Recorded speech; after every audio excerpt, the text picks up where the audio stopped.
(12일) 북한이 단거리 탄도미사일로 추정되는 미사일 2발을 동해안에 날렸다라는 보도가 나왔습니다. 코로나 사태와 직접 연관이 있습니다. 코로나와 북한의 미사일 발사가 무슨 관련이 있을까 의아해하실 수도 있습니다만은, 몇 주 전 말씀드린 것처럼 코로나19가 북한군을 직접 강타했다. 북한이 가뜩이나 유엔 5건의 제재로 가장 필요한 필수 품목들, 석유, 식용유, 피혁 제품, 북한군을 유지하기 위한 3대 필수품이 유엔 제재에 의해서 공급되지 못하고 있는 상황에서 코로나19까지 번지며 기본적인 방역 조치가 이루어지지 않고 있다라는 말씀을 드렸습니다. 이건 마치 90년대 중후반 대량 기근 당시 육군단의 쿠데타처럼 북한군 내부의 동요를 일으키고 쿠데타나 여러가지 다양한 정변의 가능성도 배제할 수 없다는 말씀을 드렸죠. 그렇습니다. 지금 김정은으로서는 북한 군부의 관심을 다른 데로 돌려야 됩니다. 이 불평불만을 어디론가 돌려야 되고, 이것은 외부적인 도발로 나올 가능성이 매우 높습니다. 그래서 얼마 되지 않는 달러를 북한의 미사일 발사로 전용해서 군부의 불평불만을 외부적인 도발로 치환시키려고 하는 것이죠. 한국과 미국이 관심을 갖기 원하는 겁니다. 시끄러워지고 전쟁 분위기를 고조시키고, 그래서 이제 남조선 해방의 때가 가까웠다. 이 목적이 김정은의 의도라고 봐야 합니다. 자, 그런데 이것은 뒤집어 보면 북한 군부의 동요 조짐들이 나타나고 있다는 것이고요. 북한 내부의 붕괴 가능성도 높아진다는 것을 의미합니다.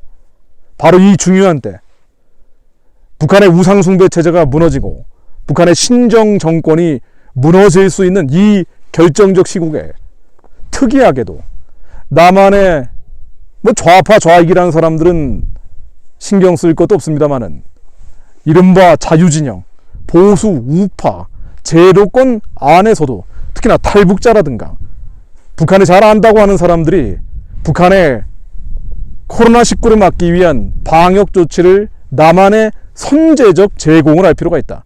심지어 마스크를 지원해야 된다는 주장까지 합니다. 좌파 좌익들이야 그렇다 치고 보수 우파 안에서 이런 얘기들이 나오고 있습니다. 희한하죠. 왜 그렇습니까? 북한 체제 붕괴를 막으려는 것이죠. 김정은 정권의 와해를 막으려는 겁니다. 이러한 주장들이 보수 우파, 이른바 자유진영 안에, 제도권 안에서 나오고 있다는 겁니다. 그 의도가 참으로 이해할 수 없는 내용들입니다. 그리고는 주장합니다.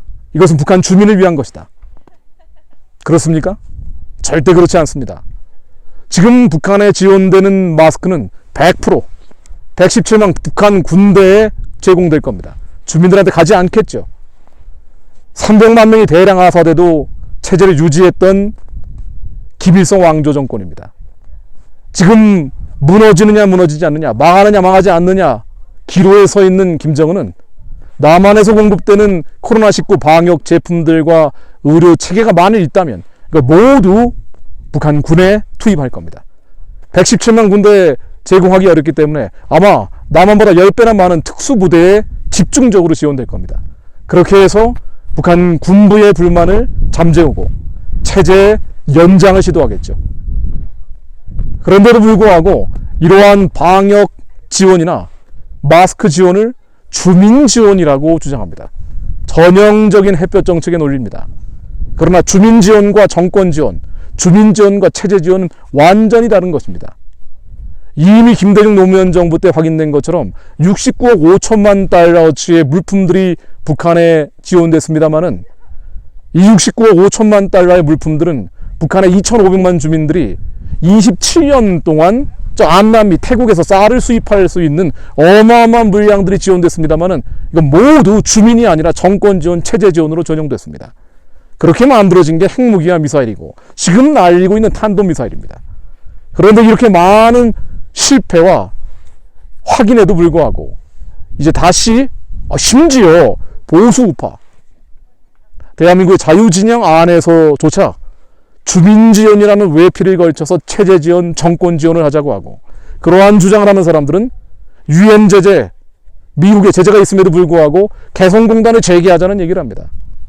금강산 관광을 재개하자는 얘기를 합니다. 목적은 하나겠죠. 뭐 그들의 생각이 무엇이든 간에 결과는 한 가지로 귀결됩니다. 망해가는 김정은 정권을 연장시킬 겁니다. 끝나가는 김정은 정권을 지속시킬 겁니다. 결과적으로 노예살이 70여 년, 일제시대까지 100여 년 동안 노예살이 해왔던 2,500만 주민들, 저 가련한 사람들의 고통을 연장시키는 것입니다. 그래서 결론은 한 가지입니다. 끝나가는 북한 정권, 망해가는 북한 정권은 평화적으로 무너지도록 내버려둬야 합니다. 더 압박하고 봉쇄하고 제재해서 내부에 와해될 수 있는 쪽으로 유도해야 합니다. 지금은 마스크 지원이나 지금은 방역 체제를 지원할 때가 아닙니다. 북한 내부에 의미 있는 변화가 일어날 수 있도록 오히려 더 죄어 가야 할 때가 바로 2020년 3월의 코로나 정국입니다. 그런데 이 중요한 때 세상 사람들, 정치하는 사람들은 북한 주민들의 해방과 구원을 위해서 노력하지 않는 이 중요한 때, 해야 함에도 불구하고 좌파 좌익은 말할 나위도 없고 우파 우익조차 노력하지 않는 이 결정적 시국에 남아있는 자들, 크리스찬들이 육과 혈의 전쟁이 아닌 영적 전쟁을 수행해줘야 됩니다. 주민이 아닌 정권, 북한을 잡고 있는 정사권세 어둠의 세상 주관자들과 씨름해야 합니다. 우리 힘과 능이 없기에 예수 그리스도 이름으로 저 어둠의 정권, 흑암의 정권이 무너지라고 선포해야 합니다.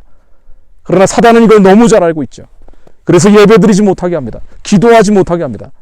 중국인 입국은 막지 않으면서, 나이트장은 폐쇄하지 않으면서, 미국은요, 코로나가 번져도 모든 공공장소를 중단시킵니다. 그런데 한국에서는 콕 집어 예배를 중단하고 감시 감독하자고 합니다. 왜 그럴까요? 그 배 위에 있는 어둠의 영, 흑암의 영들이 알고 있기 때문이죠. 기도하지 못하게 하고 예배하지 못하게 하고 이 결정적 순간에 나라와 민족을 위해 부르짖지 못하게 하고, 이 중요한 때 북한의 해방과 구원을 위해 중요한 문이 열리는 이때 나라와 민족을 위해 기도하지 못하게 하려는 그 어둠의 영들의 계획입니다. 그래서 방법이 없습니다. 남아있는 자들, 부르짖을 수 있는 자들, 기도할 수 있는 자들, 만일 공적 예배를 중단시킨다면 숨어서라도, 은밀한 곳에서라도, 아니면 인터넷 예배를 통해서라도 더 나라와 민족을 위해 기도할 때입니다. 북한 주민들을 살려달라고 부르짖어야 될 때입니다. 한민족을 붙잡고 있는 이 주체사상, 공산주의, 사회주의, 유물론의 영들이 이제는 예수의 이름으로 깨지라고 선포해야 합니다. 그렇게 하지 않는 흐름들, 흑암과 어둠이 더 번져갈 때일지라도 남아있는 자들, 기도할 수 있는 자들, 부르짖을 수 있는 자들은 예수 그리스도, 이미 승리하신 주님의 이름으로 선포해야 합니다. 예수 그리스도 이름으로 명하노니 이제는 70년 노예살이 해왔던 북한 주민들은 해방될지어다. 저 정치범수용소, 사람을 짐승 아닌 벌레로 만들어버린 저 끔찍한 학살의 무대는 예수의 이름으로 명하노니 다 해체될지어다. 탈북민 강제 송환은 중단될지어다. 지하 기독교인들을 포함한 가련한 자들을 죽음으로 몰고 가는 공개 처형 중단될지어다. 그리고 북한에 잡고 있는 공산주의의 진, 사회주의의 진, 주체의 사상의 진, 남쪽까지 몰려오는 흑암의 진들은 예수의 이름을 명하노니 다 무너질지어다. 남한을 잡고 있는 유물론, 하나님을 대적하는 어둠과 흑암의 세력들은 예수의 이름을 명하노니 자기 꾀에 빠져 무너질지어다. 저희는